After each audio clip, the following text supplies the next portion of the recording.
bonjour. Aujourd'hui, vous allez apprendre à faire des galettes comme à l'école, comme autrefois. Alors, je vais vous enseigner. Alors, mon nom est Sylvain de La Belle d'Autrefois. Alors, ça me fait plaisir de vous faire une nouvelle recette aujourd'hui. Alors, tout d'abord, vous devez partir votre four à 350 degrés, ce qui est bien important. Alors, avant de commencer la recette, pendant ce temps-là, le four va préchauffer. Bon. Alors, on commence à faire la recette. Alors, ça vous prend d'abord un malaxeur avec la main, ce qu'on appelle la main.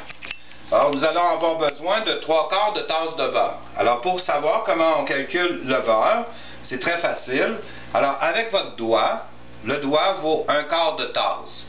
Alors, vous utilisez un doigt, vous marquez, un deuxième doigt, vous marquez, et un troisième doigt, vous marquez, et vous coupez. Alors, on a ici 3/4 de tasse. Alors, on va juste le séparer, le sectionner, pour le mettre dans le bol à malaxeur.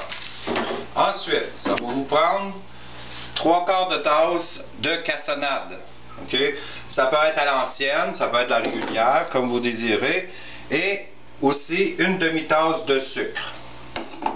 Vous allez prendre une pincée de sel, une pincée dans le fond de votre main, juste un peu de sel comme ça, et vous lancez dans votre plat à malaxeur.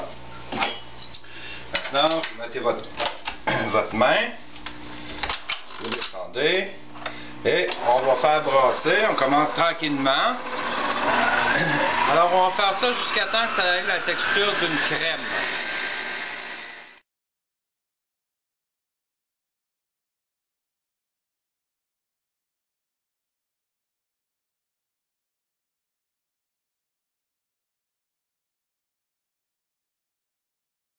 On arrête. Alors, vous voyez ici, c'est bien mélangé. Ce qu'on va faire, on va rajouter les 2 œufs dedans. Alors, bien sûr, c'est toujours mieux de mettre les œufs à part comme ça, pour vérifier qu'il n'y ait pas d'écailles, rien dans vos œufs. Puis s'il y a un œuf qui n'est pas bon, automatiquement, vous ne le mettrez pas dans votre mélange. Et puis, vous ne serez pas obligé de jeter votre mélange au complet. Alors, on fait juste un peu, on racle ici le plat.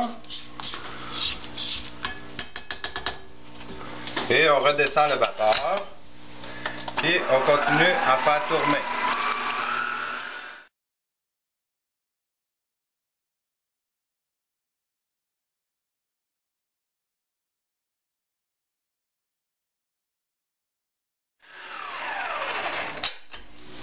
Alors, vous voyez bien, le mélange est homogène. Alors, ce qui est important, c'est toujours de bien venir racler les plats pour que tout le mélange soit bien mélangé ensemble. Puis surtout, aller chercher le fond parce que c'est possible que c'est porté à coller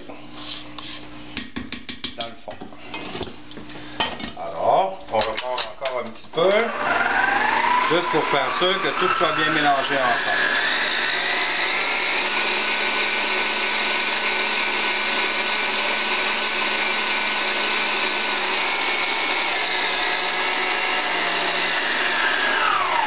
Et voilà. Alors maintenant, nous allons continuer avec la recette en rajoutant 1/4 de tasse de lait. Ensuite, vous allez prendre votre farine. Alors, ça a besoin de 3/4 de tasse de farine. Vous allez y rajouter la poudre à pâte. Alors, ça prend une cuillerée à thé de poudre à pâte rase. Ensuite, vous allez avoir besoin du soda à pâte. Mettez-en juste le bout d'une cuillère, à peu près 1/4. Sinon, ça va être un peu trop. Et puis, dans la bouche, ça ne sera pas tellement bon au goût. Alors, c'est important. Et aussi, avec une cuillère à thé de cannelle. Okay. Alors, vous prenez ces ingrédients-là, puis vous allez les mêler ensemble. Vous allez tout simplement les mettre dans le plat. Ensuite, vous allez prendre 3 tasses de gruau.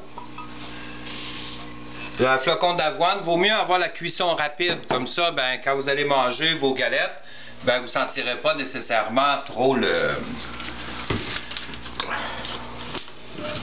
la farine d'avoine. Alors, et en dernier, on met une cuillère à thé d'essence de vanille brune. C'est bien important. Alors voilà. Ce qu'on doit faire, on baisse.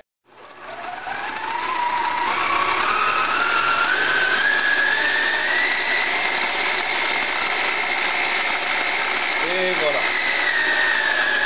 Alors on baisse tranquillement, on relève et le tour est joué.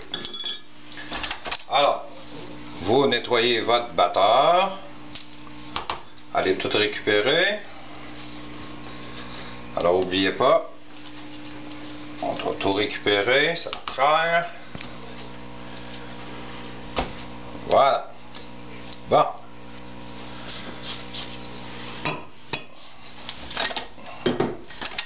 Le mélange est fait.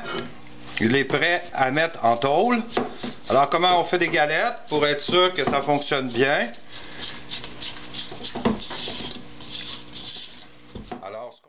Alors, ce que vous devez faire, c'est d'abord tremper votre cuillère à crème glacée. Prendre une cuillère à crème glacée et la tremper. Ici, on prend la bleue. OK? Alors, c'est la grosseur de la cuillère pour donner des galettes. Sinon, si c'est trop petit, ben, tout dépendant de la cuillère, ben, ça va vous donner la grosseur de la galette. Alors, vous en prenez vraiment juste sur le bord comme ça. OK? Vous allez déposer juste sur votre plaque. C'est mieux de mettre un papier parchemin dans le fond, comme ça vous allez être certain que les galettes, ils ne se toucheront pas. Puis, ils ne colleront pas ensemble. Puis, ils ne colleront surtout pas dans le fond de votre plaque. Ah. Ça. Et comme ça. Voilà. Vous en mettez seulement 6 parce que si vous en mettez plus, ils vont tous prendre ensemble. Alors 6. Alors ce qui est important lorsque vous faites vos galettes, avant de les mettre au four, c'est de les écraser juste un petit peu. Comme ça. Alors ça va empêcher de faire des gros motons, puis ça va... une montagne dure finalement. Ça va les aider à s'étendre. Et ça va aussi les aider à cuire plus uniformément. Dans cette recette-là, vous pouvez aussi ajouter, si vous voulez, des canneberges, des morceaux de chocolat, des raisins secs, n'importe quoi. Mais mettez-en pas plus qu'une tasse dans votre recette. C'est quand même, c'est important que ça goûte. C'est bon que ça goûte les canneberges, les chocolats et tout ça. Mais il ne faut pas en mettre trop non plus. C'est bon? Ça fait que vous prenez votre plaque et vous allez la mettre au four. Pose la plaque dedans. On met la minuterie à 12 minutes environ. Puis on va les laisser cuire. Tout simplement. Alors pendant ce temps, ben, vous allez prendre vos autres plaques. Et vous allez pouvoir compléter à mettre vos galettes dans les plaques. Ça. Ça.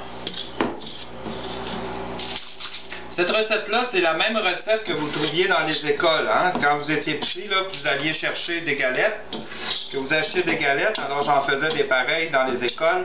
Alors c'est pour ça que je connais bien la recette. Alors la belle d'autrefois, ce qu'elle fait, c'est qu'elle partage des recettes traditionnelles, des recettes à l'ancienne.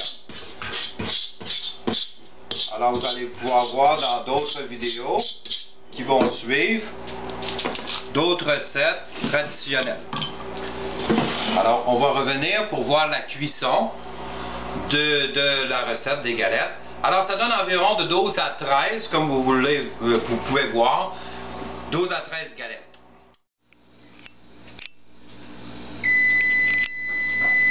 Alors, nous allons vérifier, les galettes sont cuites. Oui. Alors, vous voyez bien que les galettes, ici, le tour est brun des galettes. Hein? Alors, elles sont parfaites. La grosseur, ils ont bien grandi. Alors, on dépose la tôle tout simplement ici sur une grille pour ne pas brûler votre comptoir. On va remettre les autres galettes au four. Alors, ce que je vous invite à faire, c'est d'abord de les laisser refroidir parce que vous ne pouvez pas les prendre tout de suite, elles vont briser. Alors, on va avoir juste à mettre la tôle ici comme ça, le papier parchemin ici, puis on va laisser refroidir un peu. Alors, les galettes sont prêtes. Lorsqu'elles sont froides, vous aurez juste à les décoller, puis les déposer sur votre grille directement. Attendez, parce que si vous les enlevez tout de suite, elles vont briser. Alors, il vaut mieux attendre qu'elles soient froides aussi avant de commencer à les manger, parce que sinon, elles vont se défaire. C'est bon? Alors, je vous invite à suivre mes prochaines capsules en pâtisserie sur YouTube. Alors, je vous remercie. Passez une agréable journée et au plaisir de se voir bientôt. Alors, lorsque vos galettes sont refroidies, on peut ensemble regarder la texture des galettes. Hein? Alors, elles sont belles. Pareil comme à l'école. Ça sent bon, ça sent la cannelle, c'est appétissant. Je ne le mangerai pas tout de suite parce que je dois vous parler un peu pour la conservation de vos galettes. Alors, soit que vous prenez des petits sacs ou bien des pellicules de plastique et vous les mettez soit 2 par 2 ou seuls dans les sacs. Vous pouvez les apporter au travail. Vous pouvez les mettre dans le congélateur. C'est facile, ça se congèle. Puis c'est pas tellement long non plus à se dégeler. Alors vous pouvez les faire comme ça. Ou tout simplement les placer dans un panier pour que lorsque vos enfants reviennent de l'école, puissent en avoir en collation. Alors, je suis vraiment heureux de vous avoir appris à faire ces merveilleuses et succulentes galettes que je vais présentement goûter. Un délice. Merci et bonne fin de journée.